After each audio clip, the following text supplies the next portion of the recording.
इस movie Journey to the West में हम एक मॉन्क को देखते हैं जिसके 3 साथी होते हैं, एक फिश मॉन्स्टर, एक पिग मॉन्स्टर और एक मंकी किंग। दरअसल मॉन्क ने इन तीनों को अपने कब्जे में किया हुआ था और अपना गुलाम बनाया हुआ था। ये मॉन्क की मदद किया करते थे। हम मूवी के शुरू में मॉन्क हमें एक ऐसी जगह पर सोया हुआ दिखाया जाता है जहाँ के लोग बहुत छोटे थे। उसके आसपास छोटे छोटे टेम्पल्स भी थे। वो लोग उससे डर रहे होते हैं और मॉन्क को भी कुछ समझ नहीं आ रहा होता कि मैं यहाँ पर क्यों हूँ। तभी मॉन्क का लीडर वहाँ पर आ जाता है और उसे एक रोशन यानी चमकती हुई रिंग देता है। वो कहता है कि ये लो, इसे अपने सर के पीछे लगा लो, अब से तुम इनके राजा हो। जैसे ही वो रिंग पहनता है वहाँ पर अजीबोगरीब चीजें होने लगती हैं, जैसे कि रिंग खुद ही डिस्ट्रॉय होने लगता है। मॉन्क काफी परेशान था कि हो क्या रहा है और तभी परेशानी में ही उसकी आंख खुल जाती है। असल में उसका एक ख्वाब था, वो एक जगह पर सोया हुआ था और अब डर के उठ चुका था। वो जिस जगह सो रहा था उसके आसपास सर्कस हो रही थी। वहाँ के सब लोग उससे कहते हैं कि आप इस सर्कस में हिस्सा लेना। अब जो उसके पास गुलाम थे यानी फिश मॉन्स्टर और पिग मॉन्स्टर, वो उनकी सूरत में उनकी फॉर्म में लोगों को एंटरटेन करता है। उस मॉन्स्टर को देख के एक बच्चा रोने लगता है और लोग कहते हैं कि ये कैसा मजाक है, हमें बिल्कुल मजा नहीं आ रहा। फिर मॉन्क एक दरख्त की तरफ इशारा करता है और कहता है कि देखो वहाँ पर मंकी किंग है। लेकिन वो मंकी किंग साहिब कुछ करने के बजाय दरख्त से नीचे ही गिर जाते हैं। लोग इस वजह से भी मॉन्क पर गुस्सा होते हैं और उसका मजाक उड़ाने लगते हैं कि तुम हमारे साथ क्या खेल खेल रहे हो, हमें तुम एंटरटेन करने वाले हो भी कि नहीं। मॉन्क कहता है कि थोड़ा हौसला रखो और उनसे मीठी मीठी बातें करके उन्हें अपनी तरफ कर लेता है। उसी दौरान मंकी किंग भी उठ जाता है और अपने बाकी साथियों यानी बिग मॉन्स्टर और फिश मॉन्स्टर से कहता है कि हमें मिलकर कुछ करना होगा, तुम लोग मुझे मारना और हम इन लोगों को एंटरटेन करेंगे। लेकिन लोग अभी भी उनका मजाक उड़ा रहे थे तो इस बात पर बिग मॉन्स्टर को गुस्सा आ जाता है। वो उधर खड़ी हुई एक औरत पर अटैक करने की कोशिश करता है। लोग उसे पकड़ लेते हैं।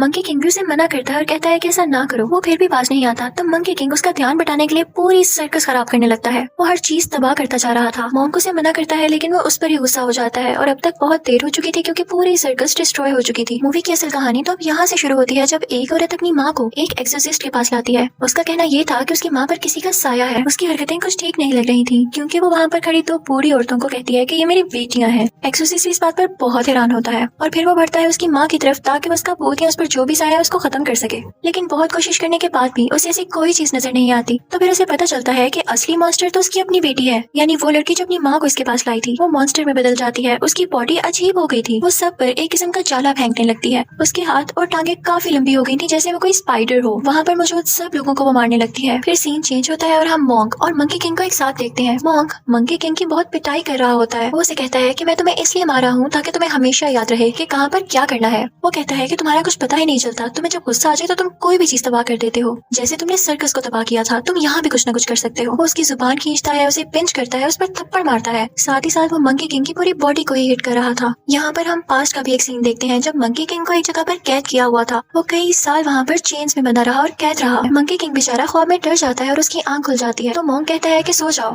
कुछ भी नहीं हुआ, मैं तुम्हारे साथ हूँ। अगले दिन हम देखते हैं कि मॉन्क को पानी चाहिए था और वो पानी की तलाश में एक घर में जाता है। उस घर में सिर्फ लड़कियां ही थी और वो भी बहुत ज्यादा। हर लड़की दूसरी लड़की से ज्यादा खूबसूरत थी। वो सब उनको देखते ही रह जाते हैं। बिग मॉन्स्टर को एक लड़की अच्छी लगने लगती है और मंकी किंग भी एक लड़की के सामने बैठ जाता है, लेकिन उसे तंग कर रहा होता है क्योंकि असल में वो लड़कियां कोई और क्रिएचर्स थी। वो बहुत बड़ी बड़ी स्पाइडर्स थी।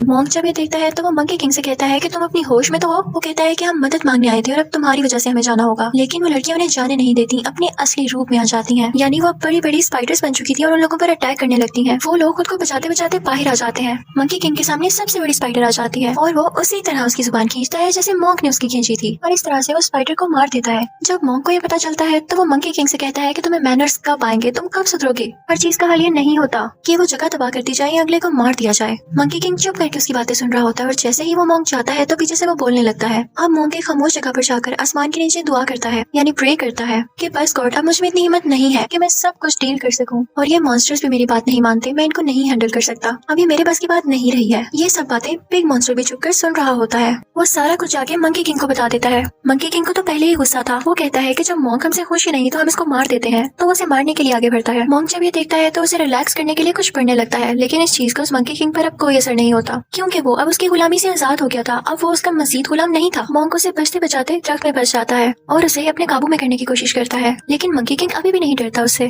तभी आसमान से कोई तेज रोशनी निकलती है जिसे देखकर मंकी किंग डर के वहाँ से चला जाता है। दूसरी तरफ हम देखते हैं कि फिश मॉन्स्टर अपने असली रूप में आ चुका था, यानी वो एक बहुत बड़ी और एक खौफनाक फिश बन चुका था। ये सब उन स्पाइडर से लड़ाई के बाद हुआ। फिर हम देखते हैं कि मॉन्क अपने तीनों साथियों को लेकर किसी दूसरे मुल्क जाता है और वहाँ की रानी और राजा से मिलता है। उस मुल्क के लोग उन्हें देख के काफी हैरान हो रहे होते हैं क्योंकि वो अजीबोगरीब मॉन्स्टर्स थे। रानी उनका उसका बहुत अच्छे से वेलकम करती है। फिर वो लोग राजा से मिलते हैं तो राजा उन लोगों से कहता है कि हाँ, क्या लाए हो मेरी खिदमत में, मुझे किस तरह से एंटरटेन करोगे। तो मोंक और उसके साथी कहते हैं कि हम जानते हैं एंटरटेन करना, और ये कहते ही उसके सामने अजीब और गरीब हरकतें करने लगते हैं जो कि बिल्कुल भी फनी नहीं थी। राजा को ये देख के काफी गुस्सा आता है कि ये मुझे पागल बना रहे हैं। वो उन्हें अपने महल से बाहर निकाल देता है कि ऐसी हरकतें पागल करते हैं, अपना इलाज करवाओ जाकर। मोंक जब बाहर आता है तो उसे अपनी बहुत ज्यादा इंसल्ट फील होती है। वो मंकी किंग को फिर से मारने लगता है कि तुम लोग कोई काम ढंग से नहीं कर सकते हो। और फिर उसे एहसास होता है कि वो तो खुद था जो कि अजीबोगरीब हरकतें कर रहा था। तो वो खुद को कोसने लगता है कि मैंने हर बार मंकी किंग पर ये हाथ उठाया है। वो खुद को ही मारने लगता है और कहता है कि मैं आइंदा ऐसा नहीं करूंगा। वो जाता है और मंकी किंग के आगे झुक कर उसे माफी मांगता है। मंकी किंग उसे उठाता है और कहता है कि मैंने आपको माफ किया, अब हम दोस्त हैं। वो दोनों खुश हो जाते हैं और अब मिलके कहते हैं कि हम राजा के पास दोबारा जाएंगे, उससे भी माफी मांगेंगे और फिर उन्हें अच्छा से एंटरटेन करेंगे। वो लोग अंदर जाते हैं तो उन्हें पता चलता है कि ये तो असली राजा है ही नहीं, असली राजा को इसने कहीं गायब किया हुआ है। मंकी किंग चाहते ही उसे थप्पड़ मारने लगता है ताकि वो गुस्से में आकर अपने असली रूप में आ जाए। जैसा वो लोग चाहते थे वैसा ही होता है, वो गुस्से में आकर अपने असली रूप में आ जाता है।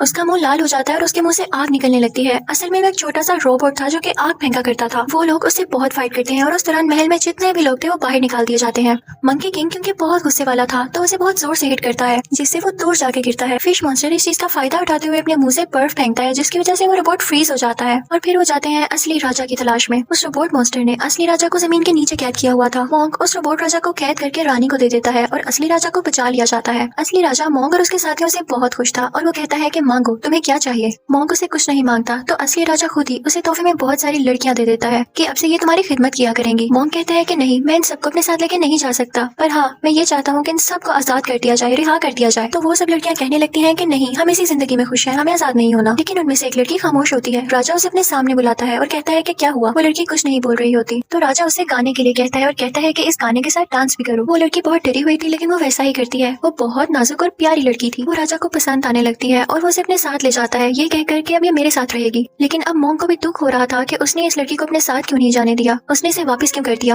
मोंक को दूसरी लड़कियां छोड़ने का कोई दुख नहीं था। मोंक अपने साथियों के साथ वहाँ से बाहर आ जाता है लेकिन अभी भी वो उसको मिस कर रहा था। तो वो सोचता है कि मैं राजा के पास वापस जाऊंगा और उस लड़की को इनाम के तौर पर दोबारा मांगूंगा। राजा कहता है कि अब तो बहुत देर हो चुकी, ये मेरे साथ ही रहेगी क्योंकि मैं इसे पसंद करने लगा हूँ। मोंक बहुत उदास हो जाता है और उसकी उदासी देखते हुए रानी राजा से कहती है कि उसको ये लौटा दें। राजा उसकी बात मान लेता है और अब वो लड़की मोंक को दे दी जाती है। अब वो लड़की हर जगह उनके साथ साथ होती थी। मंकी किंग को ये देखकर बहुत गुस्सा आ रहा था कि वो लड़की मोंक के साथ इतनी अटैच क्यों हो रही है, क्योंकि उसे लगता था कि ये लड़की एक शैतान है, एक डीमन है। वो मोंक से कहता है कि मैं आपको ये बात बताना चाहता हूँ कि वो लड़की इंसान नहीं है और हमें नुकसान पहुंचा सकती है। वो इस चीज का सबूत ढूंढने के लिए कभी तो उस लड़की का ब्लड लेता है और कभी तो उसे हर्ट करता है, लेकिन मोंक उसे मना करता है। तो मंकी किंग कहता है कि ठीक है, अगर ये लड़की इंसान है तो इसे कहें कि हमें अपने गाँव लेकर जाए, हमें इसकी फैमिली से मिलना है। मोंक उस लड़की से ऐसा कहता है तो वो लड़की उन सबको अपने गाँव लेकर आती है, अपने घर वालों के पास। उस लड़की के घर वाले मोंक और उसके साथियों को बहुत अच्छे से ट्रीट करते हैं और जब मंकी किंग कहीं से साबित नहीं कर पाता कि वो डीमन है तो वो गुस्से में आकर उल्टा उसके घर वालों पर ही अटैक करना शुरू कर देता है। मोंक उसे डांटता है कि तुम्हारा दिमाग खराब है, तुमने पहले भी एक लड़की को मार दिया जिसे मैं पसंद करता था। मंकी किंग सुनते ही वहाँ से चला जाता है और कहता है कि अब मैं लौट कर नहीं आऊंगा। अगले सीन में मोंक एक जगह पर उदास बैठा हुआ दिखाया जाता है।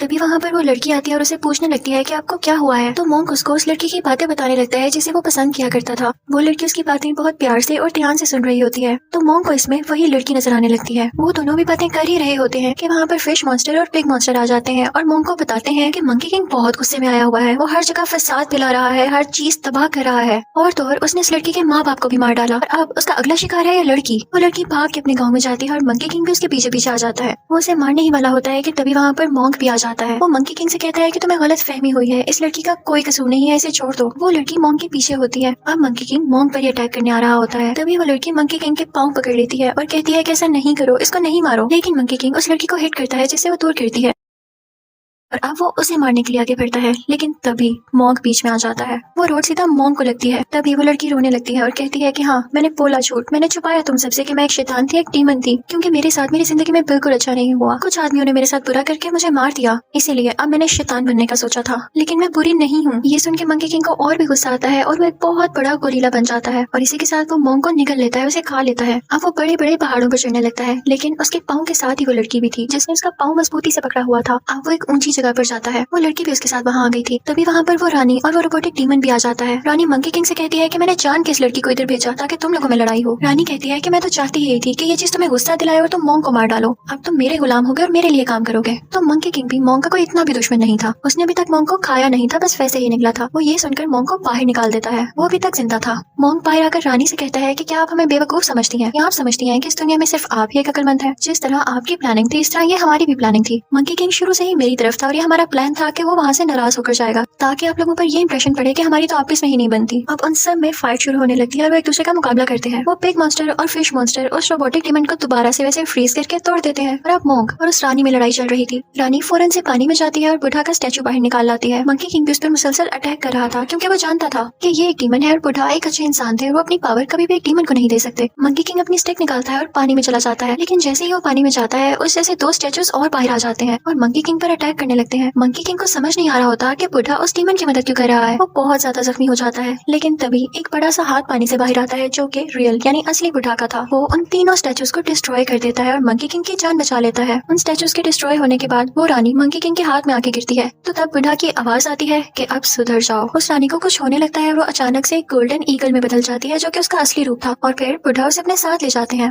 दूसरी तरफ हम देखते हैं कि वो प्यारी लड़की जो कि डीमन थी और मॉन्क के साथ थी वो पूरी तरह से इंजर्ड हो चुकी थी और वो मरने ही वाली थी। तभी वो मॉन्क से कहती है कि तुम मुझे रिहा कर दो, इस दुनिया से आजाद कर दो क्योंकि मैं एक डीमन हूँ। तो मॉन्क इस दुनिया की और उसकी भलाई के लिए उसे आजाद कर देता है, जिसके बाद वो गायब हो जाती है। इस मूवी के एंडिंग सीन में हम देखते हैं कि वो चारों एक सहरा में कहीं जा रहे होते हैं। तभी मॉन्क मंकी किंग में उस लड़की को देखता है जिसे वो पसंद करता था, क्योंकि मंकी किंग के सर पर जो बेल्ट थी वो उसी लड़की की थी। वो उसे वो बेल्ट मांगता है लेकिन मंकी किंग उसे नहीं देता और इसी तरह ये लोग शरारतें करते हुए एक दूसरे से लड़ते हुए चलते रहते हैं। इसी के साथ ये मूवी भी एंड हो जाती है। Thank you for watching.